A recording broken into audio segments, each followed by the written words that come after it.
अस्सलामु अलैकुम वरहमतुल्लाहि वबरकातुहू। बिस्मिल्लाहि वल्हम्दुलिल्लाह वस्सलातु वस्सलामु अला रसूलिल्लाह सलावातुल्लाहि व सलामुहु अलैहि व अला आलिहि व अस्हाबिहि व अज़वाजिहि व मन इह्तदा बिहदीहि वस्तन्ना बिसुन्नतिहि इला यौमिद्दीन। अम्मा बाद। नाज़रीन किराम और शाहिदीन किराम, मेरी माओं और बहनों और काबिल एहतराम इस लाइव प्रोग्राम में हाज़िरी देने वाले बुज़ुर्गों, साथियों और नौजवानों, अल्लाह ताला हम सब की हिफाजत फरमाए, हम सब के ईमान और अमल की हिफाजत फरमाए और जितनी नेमतें अल्लाह ताला ने दी हैं उन सारी नेमतों की हिफाजत फरमाए। और अल्लाह ताला इस बाबरकत मुबारक रमज़ान के महीने में हम सब को अपने उन बंदों में से बना लें जिनकी गर्दनों को अल्लाह ताला रमज़ान मुबारक के अंदर आज़ाद फरमा देता है और उन्हें बख्श देता है। आमीन। रोज़े की शरई कोर्स में आज मैं रोज़े की हालत में चंद ऐसे अमलों और कामों की निशानदेही करना चाहता हूँ जिनका करना जायज़ है। हालत सौम में, रोज़े की हालत में भी कुछ ऐसी चीज़ें हैं जिनका करना हलाल है, जायज़ है, बचे तो बेहतर है, लेकिन अगर कर लिया तो उसके रोज़े पर कोई असर नहीं पड़ेगा, क्योंकि हलाल और मुबाह फ़ुक़हा की इस्तिलाह में कहा जाता मुबाह कि जिसके करने वाले को सवाब ना दिया जाए और छोड़ने वाले को सज़ा नहीं दी जाए, ये मुबाह है। करने वाले को सवाब ना मिले और छोड़ने वाले को सज़ा ना मिले। तो चंद चीज़ें हैं और इसलिए बतलाना ज़रूरी है कि समाज के अंदर कम इल्मी की वजह से बहुत सारे लोग उसे रोज़े में कमी का सबब मान लेते हैं। बहरहाल, नंबर 1, हालत जनाबत में सुबह करना रोज़े की हालत में जायज़ है, इसमें कोई हरज नहीं है। मिसाल के तौर पर शौहर ने अपनी बीवी से हमबिस्तरी किया, बीवी पर भी गुस्ल वाजिब हो गया और शौहर पर भी गुस्ल वाजिब हो गया और दोनों ने नापाकी के हालत में सहरी खा लिया। खाना जायज़ है। फजर की अजान के बाद तकरीबन आधा घंटा के बाद उन दोनों ने गुस्ल किया तो उनके रोज़े पर कोई असर नहीं पड़ेगा और हालत रोज़ा में उनका नापाक रहना ये जायज़ है, क्योंकि जब फजर का वक्त होने के आधा घंटा बाद गुस्ल दोनों ने किया या उन दोनों में से किसी ने किया तो आधा घंटा वो रोज़े की हालत में रहना, तो रोज़े की हालत में जुनबी रहना, जनाबत के हाल में रोज़ा रखना, इसमें कोई हरज नहीं है, उसके रोज़े पर कोई असर नहीं पड़ेगा। क्योंकि ऐसा सही रिवायतों से साबित है कि बसा औकात अल्लाह के रसूल अकरम सल्लल्लाहु अलैहि वसल्लम फजर का वक्त होने के बाद गुस्ल किया करते थे। फजर का वक्त हो जाने के बाद गुस्ल किया करते थे और अल्लाह के रसूल अकरम सल्लल्लाहु अलैहि वसल्लम उसी हालत में रोज़ा भी रखते थे। जैसा कि रिवायत के अंदर आता है कानन नबियो सल्लल्लाहु अलैहि वसल्लम युदरिकुहुल फज्र जुनुबन, नबी करीम सल्लल्लाहु अलैहि वसल्लम हालत जनाबत में फजर का वक्त पा लेते थे, रमजान हो या गैर रमजान हो। तो इससे बात साबित हुई। अलबत्ता फजर की नमाज बाजमात अदा करने के लिए गुस्ल करना है, लेकिन हालत जनाबत में रमजान का कोई वक्त उसे गुजर गया तो उस पर कोई फर्क नहीं पड़ेगा। दूसरी बात इसी तरह ये समझ लीजिए कि एक आदमी को दिन में रोजे की हालत में एहतलाम हो गया, और एहतलाम मर्द को भी होता है और औरत को भी होता है। एहतलाम जिसको हम लोग नाइट फाइल कहते हैं, दिन में भी हो जाता है, रात में भी हो जाता है। तो ये मर्दों को भी होता है, औरतों को भी होता है।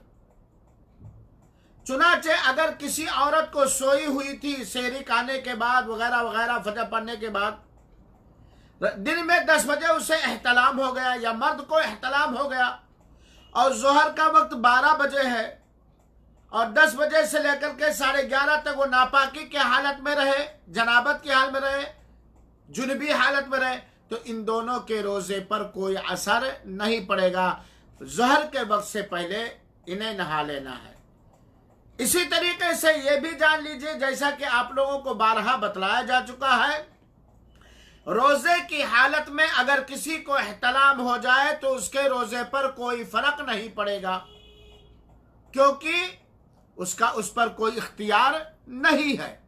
लेकिन रोजे की हालत में अगर किसी शख्स ने कस्दो इरादा के साथ जानबूझ करके बाइख्तियार हालत में मनी निकाला, चाहे वो मर्द हो या औरत, चाहे जिस जरिए से, जमा के अलावा, हम बिस्तरी के अलावा जिस जरिए से भी, तो उसका रोजा टूट जाएगा। उसे तौबा भी करना पड़ेगा और उसे कज़ा भी करना पड़ेगा।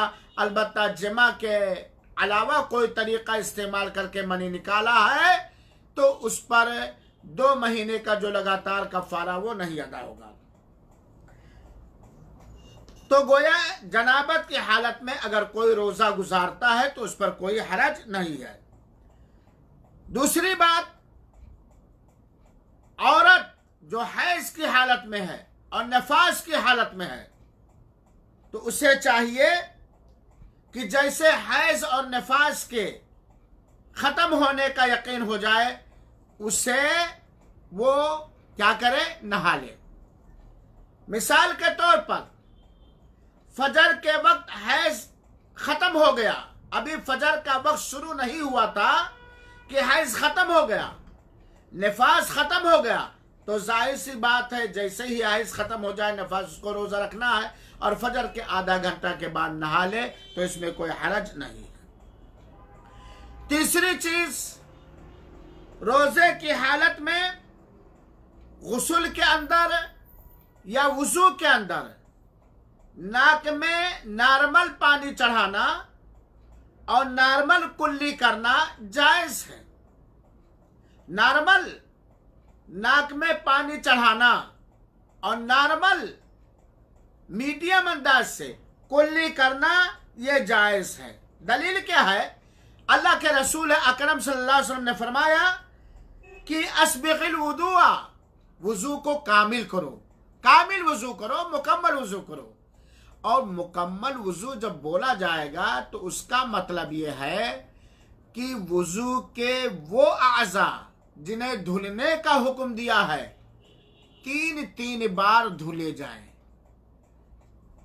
आज़ाए वुजू, वुजू के वो सारे आज़ा जिन्हें वुजू के अंदर धुलना फर्ज और वाजिब है, हर अज़्ज़ु को 3 बार धुला जाए।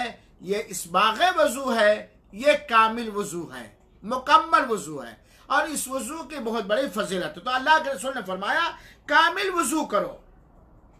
वखल्लिल बैना अल असाबे, और उंगलियों के दरमियान खिलाल करो, चाहे वो पैर की उंगलियां हो चाहे वो हाथ की उंगलियां। वबालिग फिल इस्तिंशाक़ी, और नाक में पानी खींचने में मुबालगा करो, यानी खूब तेज खींचो। इल्ला अन तकूना साइमन, हाँ वुजू करते वक्त आप नाक से पानी को खूब तेज ना खींचो जब आप रोजे की हालत में हो।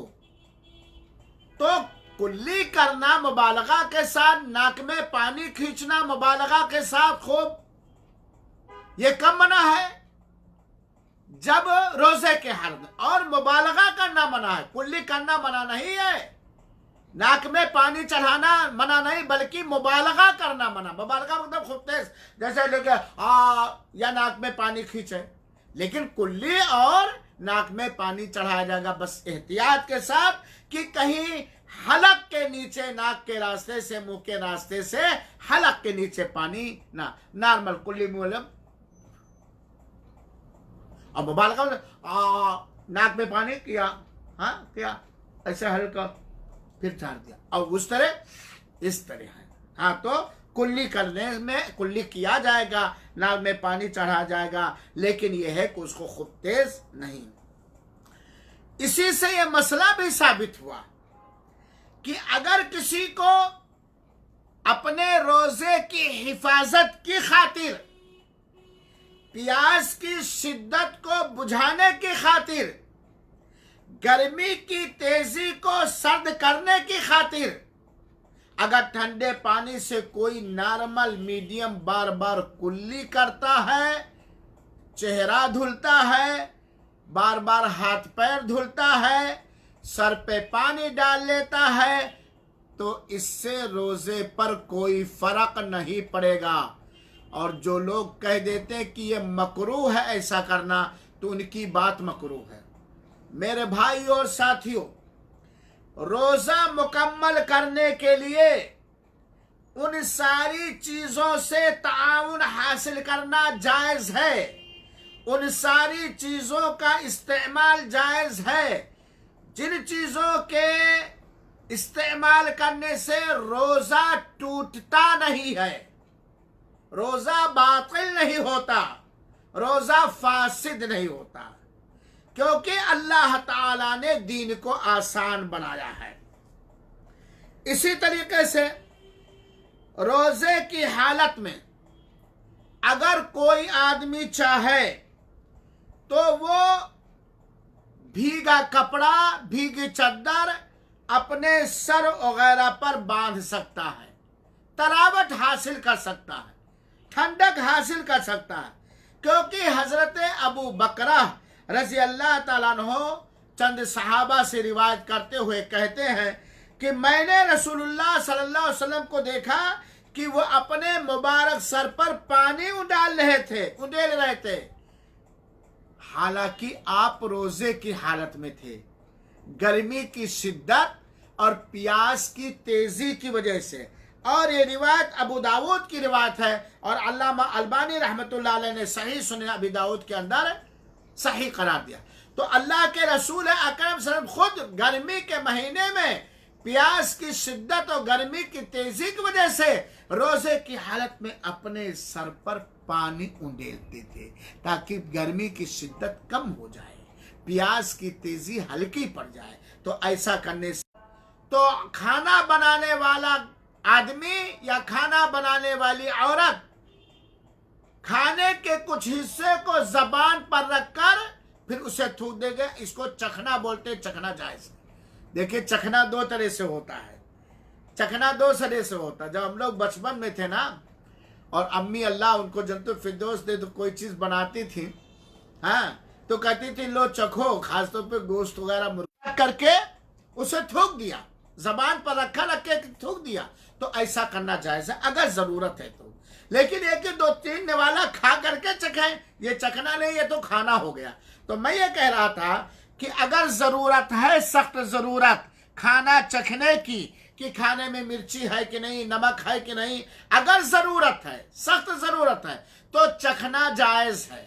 और चखने की शक्ल ये होगी कि ऐसे लेके जबान पे रखे, जबान अल्हम्दुलिल्लाह इसी जबान अल्लाह ने बनाया है कि उससे अंदाजा होता कि नमक है कि नहीं, फीका है या तीखा, फिर उसके बाद थूक दे, उसके किसी हिस्से को मुंह के अंदर ना ले जाए। तो ऐसा करना जायज है, जैसा कि इमाम बुखारी रहमतुल्लाह अलैह ने हज़रत अब्दुल्लाह बिन अब्बास रज़ियल्लाहु अन्हु के बारे में कहा, ला बासा अन तुतअमल कदरो अवसय, हांडी से कोई चीज चख ली जाए या कोई भी चीज तो इसमें कोई हरज नहीं। किताब सियाम के अंदर इमाम बुखारी रहमतुल्लाह अलैह ने इस चीज को जिक्र किया है। चुनाचे सिरका वगैरह या कोई चीज उसकी करवाहट महसूस करने के चखने के लिए, नमक वगैरह या मिर्ची वगैरह चखने के लिए इस तरह चखना जायज है, लेकिन चखना याद रखिएगा जबान पे रख के फिर उसे फेंक दिया जाए। ये नहीं कि 2-3 वाला मार दिया जाए कि बन रहा है खीर तो चखे कि मीठा है कि नहीं, 2-3 चम्मच उतार ले, इसको चखना नहीं कहा जाएगा, इसको खाना का। तो ये जायज अगर जरूरत है तो। अल्लामा इब्न तैमिया रहमतुल्लाह अलैह ने कहा है, अम्मा इज़ा ज़ाक़ा तआमन, अगर खाना चखा वलफदा और उसे थूक दिया, और वदा फी फीही असलन, या अपने मुंह के अंदर शहद रखा, हाँ अब मुंह के अंदर शहद रखा, फिर उसे थोड़ा ऐसे करके शहद रखा, थोड़ा चुलबुला के थूक दिया, फला बअसा बिही, तो कोई हरज नहीं है। हाँ लिलहाजा, जरूरत के लिए, जैसे कुल्ली करने में कोई फर्क नहीं पड़ता, नॉर्मल अंदाज से में नाक में पानी चढ़ाने में कोई फर्क नहीं पड़ता, तो इससे भी कोई फर्क नहीं पड़ता। लेकिन वो खाने का टेस्ट और मजा जानबूझकर हलक के नीचे ना उतरे, उससे एहतियात करें अगर इसकी जरूरत है। रमजान की हालत में एक और अमल मुबाह और जायज है, लेकिन उसमें कुछ कंट्रोल और नफ्स को रोकना है, और वो छठी चीज है आज की।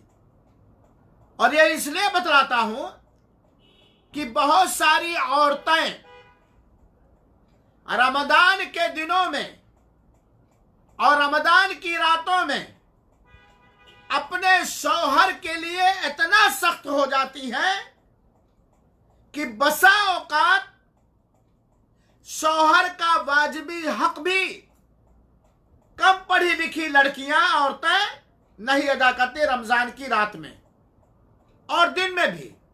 और शरीयत के अंदर कोई हया और शर्म नहीं है, दीन के मसले के बयान करने में कोई हया शर्म नहीं है। अलबत्ता यह अलग बात है कि जब दीन का मसला खोल खोल कर समाज से जहालत और नादानी को खत्म करने के लिए कोई मौलवी बयान करता है तो औरतें उनको बहुत कुछ कह जाती हैं, और बहुत सारे बतकल्लुब बुजुर्ग लोग ऐसे मौलवियों को रोमांसी मौलवी कह सकते हैं, कह देते हैं। हालांकि अम्मा आयशा उम्मे सलमा रजी अल्लाह ताला ने आकर के अल्लाह के रसूल अकरम सल्लल्लाहु अलैहि वसल्लम से एक दिन दरियाफ्त किया, हल तरल मरअतु मा यरा रजुलु, अल्लाह के रसूल अकरम सल्लल्लाहु अलैहि वसल्लम जिस तरह आदमी सपना देखता, ख्वाब देखता, उसे नाइट फॉल होता है, क्या ये कैफियत औरत के साथ भी होती है? तो अल्लाह के रसूल ने कहा हाँ, वो मिन ऐना यकुनु शिबु, अगर ऐसी बात ना होती कि खाली एहतलाम मर्दों को होता औरतों को ना होता तो ये औलाद में मुशाबहत कैसे होती? कभी लड़का बाप की शक्ल में या बाप के नस्ल की शक्ल का हो जाता है, कभी माँ की शक्ल की हो जाता है। अम्मा आयशा ने कहा, ओ उम्मे सलमा, आपने तो अल्लाह के रसूल के सामने हम लोगों को बिल्कुल जलील ख्वार कर दिया, क्या जरूरत है बात पूछने की? अल्लाह के रसूल अकरम सल्लल्लाहु अलैहि वसल्लम ने कहा कि दीन में हया और शर्म नहीं है। इसीलिए देखिए आगे दलील आ रही है, तो दीन में बड़े लोग शर्मीली, दीन का मसला जानने में लोग, औरतें खास तौर पर बड़ी शर्मीली बन जाती हैं। ईदगाह में ईद का खुतबा दो और औरतों को समझाने के लिए कि जानते हैं कि हमारे मुस्लिम समाज के अंदर औरतों में बड़ी जहालत है उनके खास खास मसाइल में, बल्कि फारिग शुदा लड़कियां भी अल्हम्दुलिल्लाह फारिग हो गई हैं, लेकिन वो अपने खुसूसी मसाइल नहीं जानती। तो मैं आज बतलाना चाहता हूं कि नफ्स पर कंट्रोल रखते हुए कि मामला आगे न बढ़े, नफ्स पर कंट्रोल रखते हुए, चाहे औरत हो चाहे मर्द, नफ्स पर कंट्रोल रखते हुए कि मामला हरामकारी तक ना जाए। शौहर का अपनी बीवी का बोसा लेना या बीवी का शौहर का बोसा लेना और एक ही लहफ में सोना, शर्मगाह के अलावा दूसरे बदन को बीवी के बदन से चिमटाना, गले मिलना जायज है रोजे की हालत में, और उसके रोजे पर कोई फर्क नहीं पड़ेगा। शर्त यह है कि बीवी के नफ्स को भी अपने ऊपर कंट्रोल हो और शौहर को भी अपने नफ्स के ऊपर कंट्रोल हो, कि ये खेल कूद, हंसी मजाक, बोसो कनार, चुम्बन चाटी या शर्मगाह के अलावा जिस्म के दूसरे हिस्से को जिस्म से मिलाना बिना कपड़ा के, इससे मामला आगे नहीं बढ़ जाएगा। हराम काम जो रोजे के हाल में जमा बिस्तर हराम है ना, तो बिल्कुल जायज, बिल्कुल जायज है, और ऐसा करने से कोई फर्क नहीं पड़ेगा। मेरी माँ और बहनों को यह मसला जानना चाहिए, क्योंकि अम्मा आयशा रजी अल्लाह ताला अन्हा से ज्यादा और उम्मे सलमा रजी अल्लाह ताला अन्हा से ज्यादा आज की कोई औरत हयादार और शर्मदार नहीं है। बाज लोगों ने हम लोगों से बयान किया मसला पूछते हुए कि मौलाना रात में मगरिब के बाद से लेकर के फजर तक बीवी से हम बिस्तरी जायज है कि नहीं जायज है। हमने कहा कुरान कहता है भी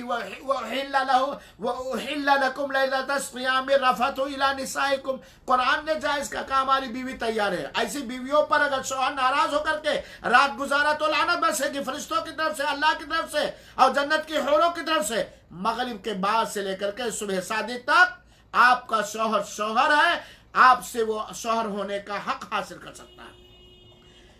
सुबह शादी से लेकर के सूरज के डूब जाने तक रोजे की हालत में अगर आपके शौहर को अपने नफ्स पर कंट्रोल है कि हम बिस्तरी तक मामला नहीं चला जाएगा, आपका चुम्मा ले सकता है, बोसा ले सकता है, चिमटा सकता है, गले मिल सकता है, एक ब्लैंकेट में खास शर्मगाह के अलावा पूरे जिस्म को पेट सीना वगैरह मिला सकता है, यह जायज है। इससे रोजे पर कोई फर्क नहीं पड़ेगा।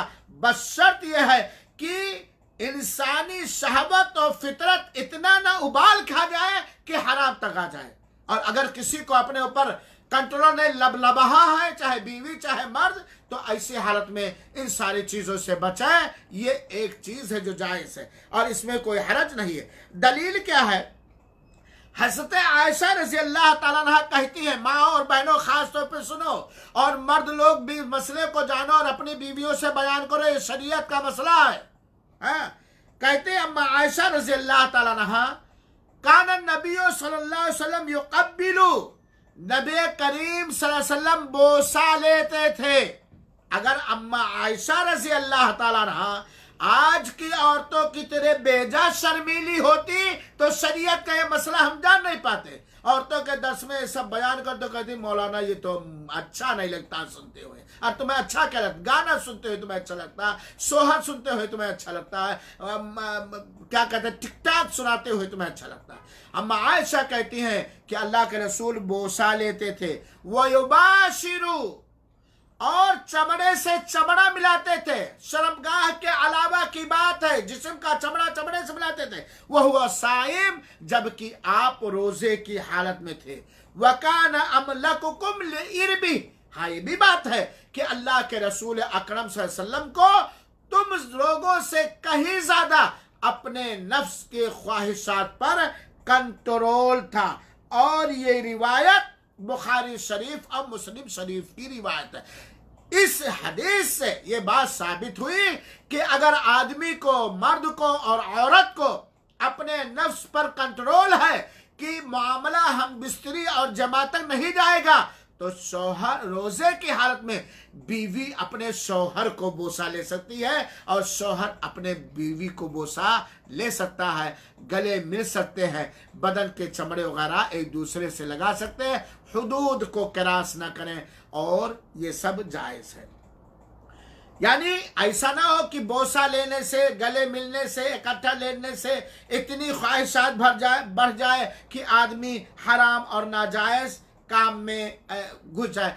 और अगर मामला ऐसा है कि बोसा से या इकट्ठा सोने से या गले मिलने से मामला आगे बढ़ जाएगा, तब ऐसी सूरत में उसके लिए बोसा लेना हराम हो जाएगा, नाजायज, वरना उसमें कोई हरज नहीं, रोजा उसका जायज हो जाएगा। समझ गए?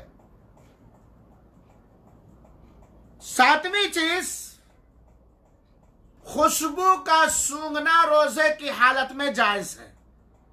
खुशबू का सूंघना रोजे की हालत में जायज है। अलबत्ता उलमा ने कहा है कि अगर खुशबू धूनी वगैरह का है, ऊद और संदल का, तो उससे बचना चाहिए। बुखार जिसको कहा जाता है, भाप जिसमें होता है, उससे बचना चाहिए, क्योंकि भाप के जरिया, बुखार के जरिया संदल या ऊद या जो जलाया जाता है उसके जिस्म का कुछ हिस्सा जा सकता है। आठवां मसला, अगर कोई शख्स भूल कर खा पी ले, रोजे की हालत में भूल कर खा पी ले, तो उसके रोजे पर कोई फर्क नहीं पड़ेगा।